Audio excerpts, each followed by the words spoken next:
ॐ श्री महाप्रज्ञ गुरवे नमः।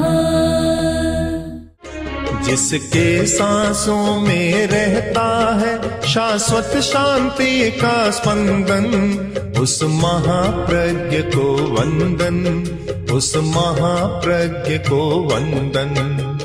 सत्य अहिंसा अनेकांत को अर्पित जिसका तन मन, उस महाप्रज्ञ को वंदन, उस महाप्रज्ञ को वंदन। जिसके सांसों में रहता है शाश्वत शांति का स्पंदन, उस महाप्रज्ञ को वंदन, उस महाप्रज्ञ को वंदन।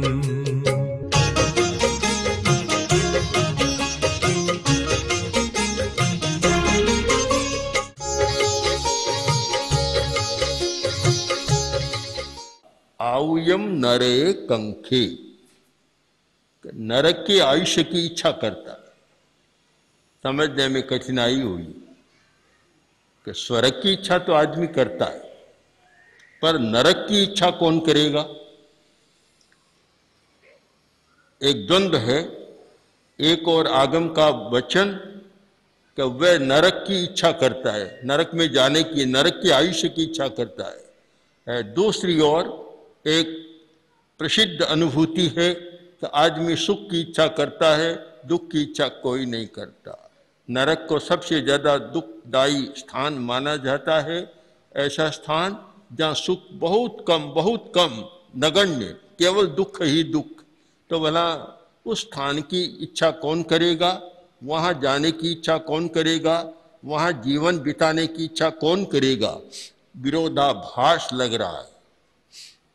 अब इस विरोधाभास पर जब हमने चिंतन किया तो लगा कि विरोधाभास है भी और नहीं भी। इच्छा हमारे दो प्रकार की, इच्छा के स्तर दो हो जाते हैं, एक भीतर की इच्छा का स्तर और एक बाहर की इच्छा का स्तर।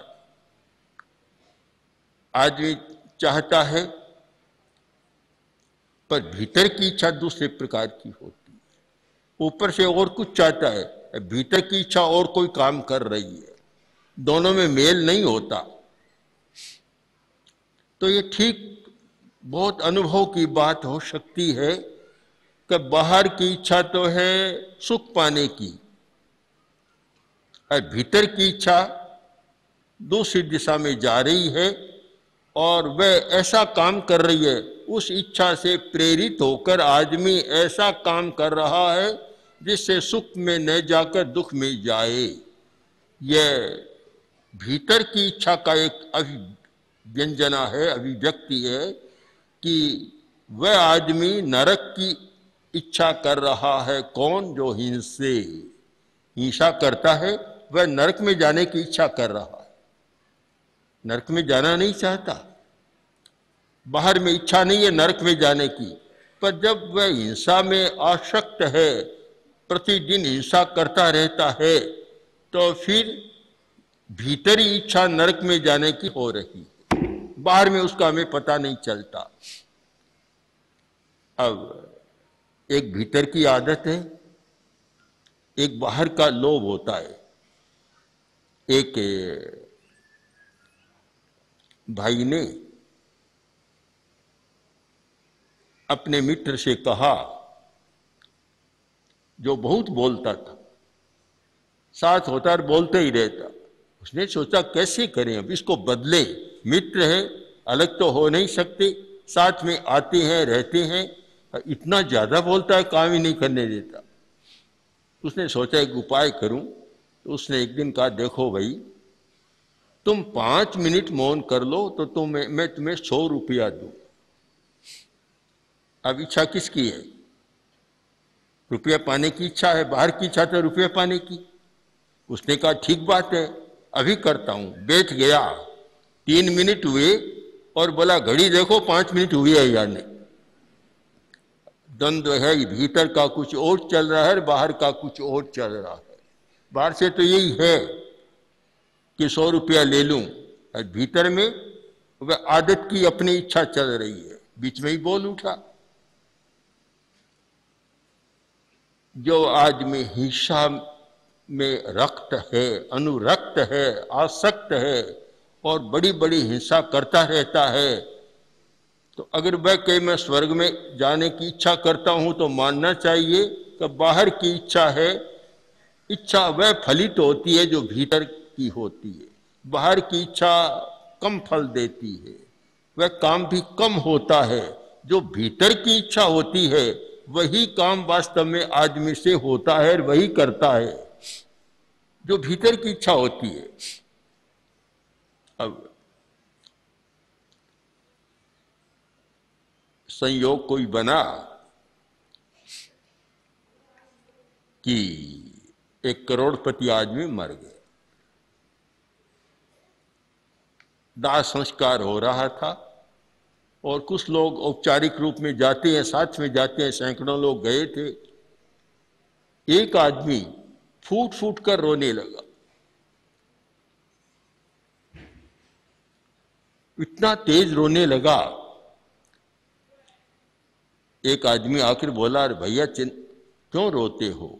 दुनिया का नियम है, आदमी आता है चला जाता है, इतना रो मत, शांति रखो। फिर पूछा, बताओ तुम्हारे लगता क्या है, क्या लगता है?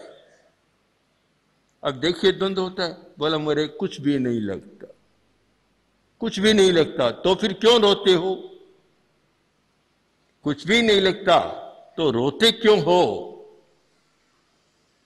कि एक करोड़पति आदमी चला गया और मुझे कुछ मिला नहीं। कितना अच्छा होता मैं इसका कोई बेटा होता या सगा संबंधी होता, इसलिए रो रहा हूं।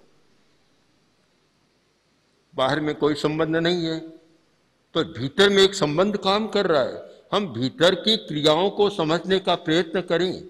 भीतर में एक क्रिया काम कर रही है कि अगर मैं इसका बेटा होता तो सारी संपत्ति मेरी हो जाती। इसीलिए अंतर क्रिया और बाह्य क्रिया दोनों को ठीक समझना चाहिए। जो बाहर की क्रिया है उसके आधार पर व्यक्ति की पहचान नहीं होती, व्यक्ति कैसा है। व्यक्ति की पहचान होती है आंतरिक क्रिया, भीतर की क्रिया के आधार पर। कि वह भीतर में कैसा है, बाहर में कैसा है पता नहीं लगता। भीतर में कैसा है, जब तक व्यक्ति को अपने भीतर की बात का पता नहीं लगता तब तक वह हिंसा करता और भी अनर्थ करता रहता है। एक शासक का नाम तो हम न लें, इतिहास प्रसिद्ध व्यक्ति है, पर नाम न लें, केवल घटना पर विचार करें और उसका विश्लेषण करें। बहुत क्रूर था और नरसंहार, कितने गांवों को उजाड़ दिया।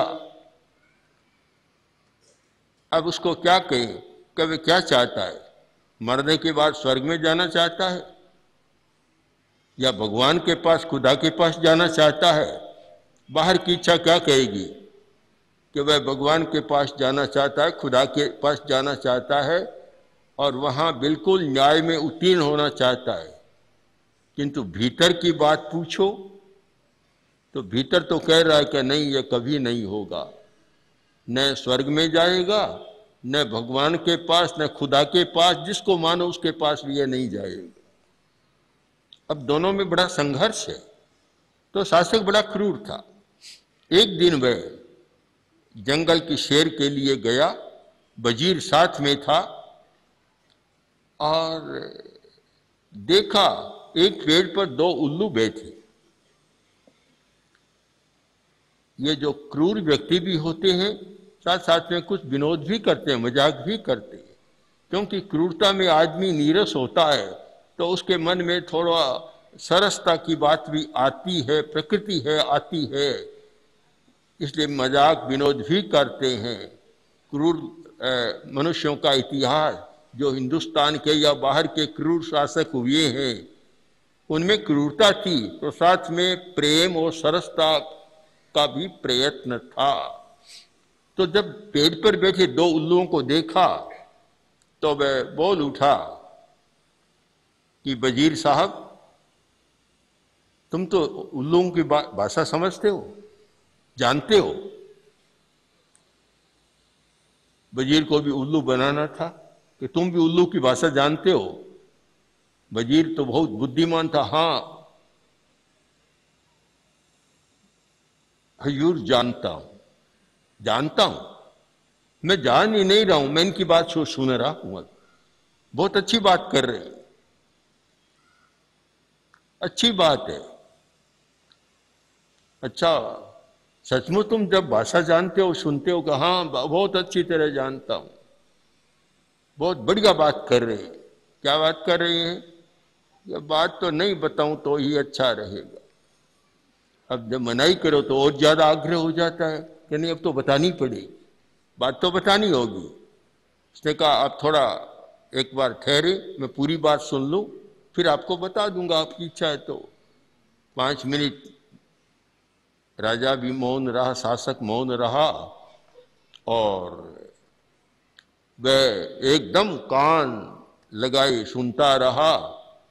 जब बात पूरी हो गई, कहाँ पूरी हो गई, बोलो क्या बात है? कि बात बड़ी विचित्र है। क्या? कि ये 2 उल्लू है, दोनों अलग अलग स्थानों से आए।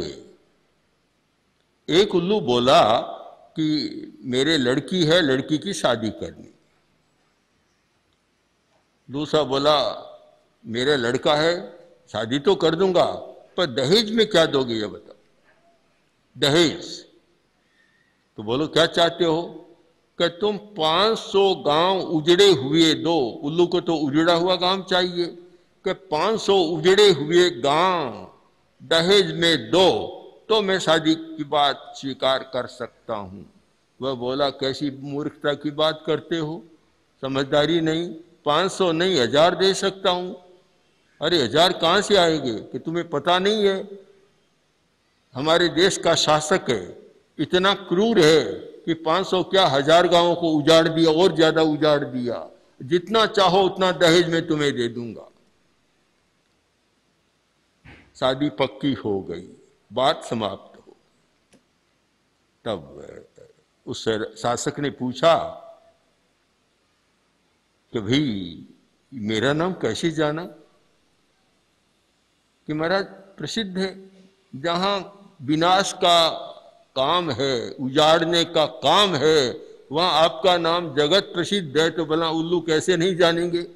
उल्लू का उल्लू भी जान लेगा, कैसे नहीं जानेंगे?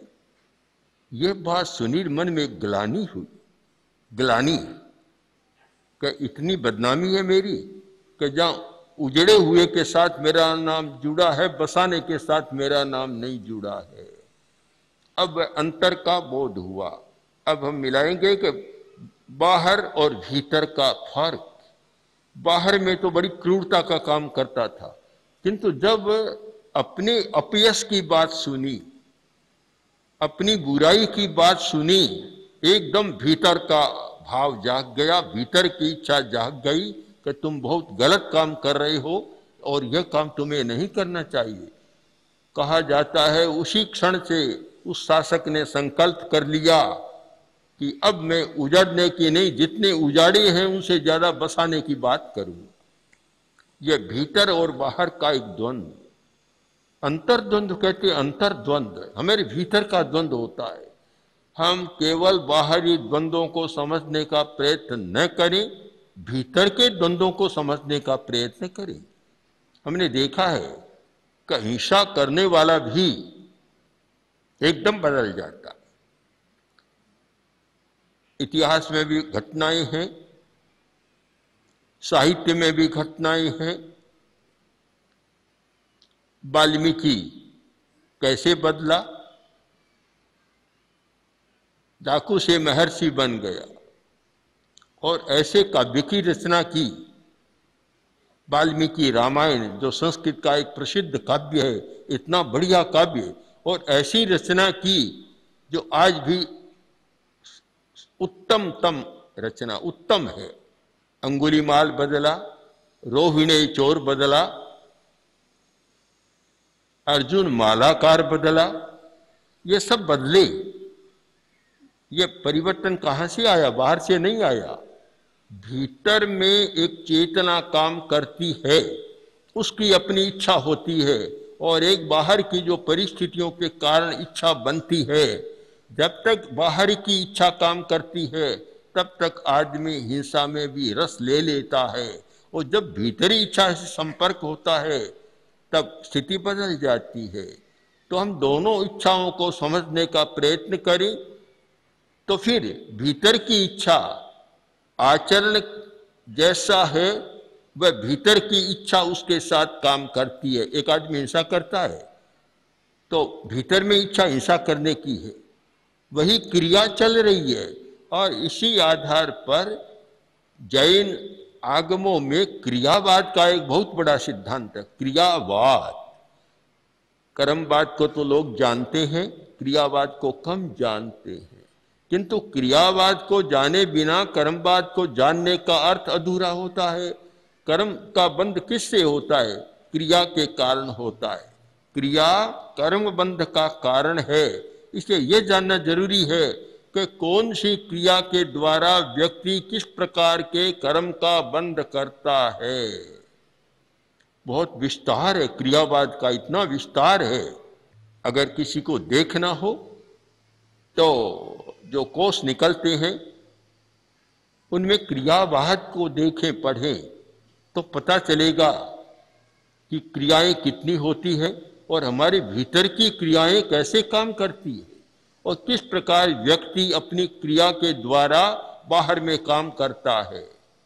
तो हिंसा, जिस व्यक्ति में हिंसा है, हिंसा की भावना है, हिंसा करता है, तो उसके भीतर में हिंसा करने की इच्छा विद्यमान है, अविरति है, अभी विरति नहीं हुई है, व्रत नहीं हुआ है, संकल्प नहीं किया कि मैं हिंसा नहीं करूंगा। जब संकल्प नहीं है हिंसा के त्याग का तो भीतर में हिंसा की क्रिया चालू रहती है। आदमी मारता है कभी कभी, कभी जीव को, छोटे जीव को मारता है, और कुछ लोग बड़े जीव को भी मार देते हैं। तो ये तो बाहर की क्रिया है, बाहर की। पर भीतर की क्रिया, मारने की क्रिया, वह जब तक व्रत नहीं है, अविरति है, एक इच्छा है, अज्ञात तृप्ति और आकांक्षा है, या एक प्रकार की तप्ति है, ताप है। जब भीतर का ताप है उसे शांत करने के लिए वह हिंसा भी कर देता है। और जो हिंसा करता है वह नरक के आयुष्य की इच्छा करता है, नरक में जाने की इच्छा करता है।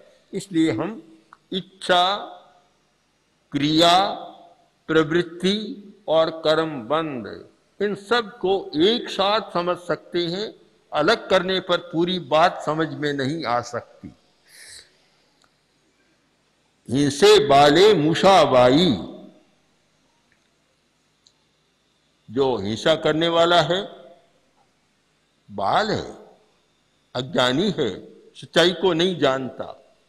बाल कौन होता है? छोटा बच्चे को बाल कहते हैं। यह तो अवस्था से जुड़ा हुआ बाल शब्द का प्रयोग है, किंतु बाल शब्द केवल अवस्था से नहीं, अज्ञान से भी जुड़ा हुआ है। एक अज्ञानी को भी बाल कहा जाता है, और एक जो अव्रती है, जिसने भीतर की इच्छा का संयम नहीं किया, वह भी बाल है, उसे भी बाल कहा गया है, पंडित नहीं कहा गया। बाल और पंडित, सूत्र कृतांग सूत्र में उस व्यक्ति को बाल कहा गया जिसके कोई व्रत नहीं है, जिसने अपनी भीतर की इच्छा का निरोध नहीं किया है। अविरयम पड़ुच्चय बालेति आहि जयी, अविरति है वह बाल है, चाहे 70 वर्ष का हो गया, चाहे 100 वर्ष का हो गया, बाल है। यह एक आध्यात्मिक दृष्टिकोण है। गीता में भी पंडित उसको कहा गया है कि जो स्थित प्रज्ञ होता है, जिस निष्प्रिय है, निर्मम है, निरहंकार, वह पंडित होता है। पढ़ाई करने वाला पंडित नहीं कहा गया। तो बाले, वह बाल है, अज्ञानी है, वह नहीं जानता कि हिंसा का परिणाम क्या होता है।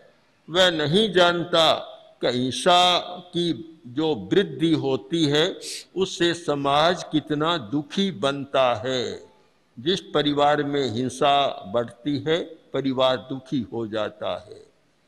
बातचीत हिंसा ज्यादा दुख कौन पैदा करता है? बातचीत हिंसा। ऐसे तीखे व्यंग बाण चलते हैं और ऐसे कटु शब्दों का प्रयोग होता है कि परिवार दुखी बन जाता है। एक आदमी भी ऐसा बोलता है कि सबको दुखी बना देता है। मानसिक हिंसा और कायिक हिंसा ये सब चलते हैं।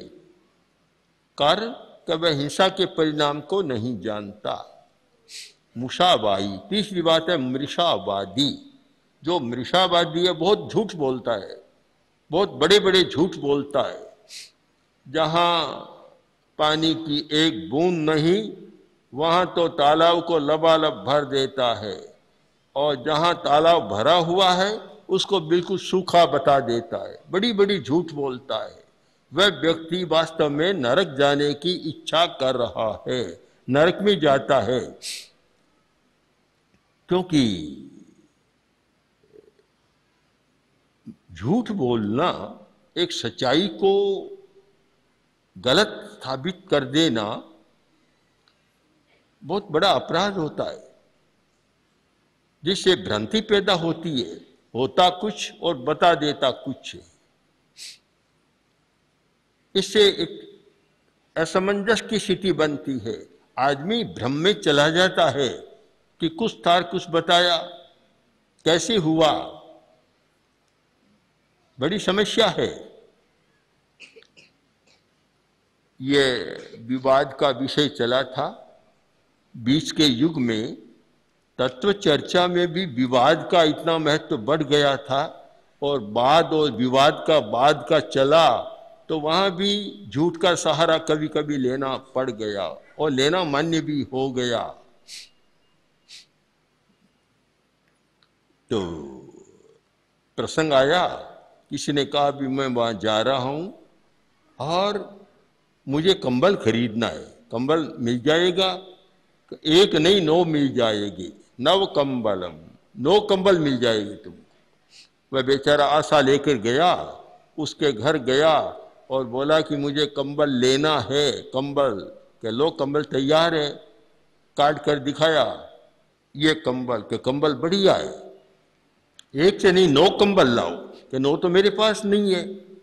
अरे मेरे मित्र ने या मेरे कोई साथी ने मुझे कहा कि वहां 9 कंबल है, तुम कह रहे हो एक है, तुम बेचना नहीं, देना नहीं चाहते। मैं बोला कि मैं बेचना चाहता हूं पर मेरे पास है नहीं, अभी एक है और तैयार नहीं है अभी।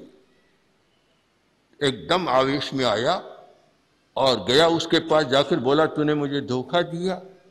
तूने कहा कि वहां जाओ तुम्हें 9 कंबल मिल जाए। उसने कहा मैंने धोखा नहीं दिया, मैं झूठ नहीं बोला।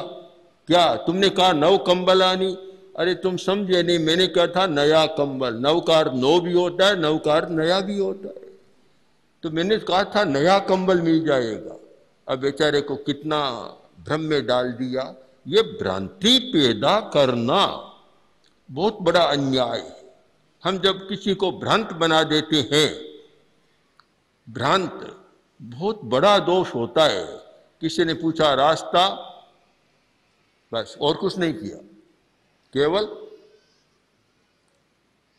बेचारे ने सोचा यह रास्ता है, चला गया उधर, भटक गया आगे जाकर।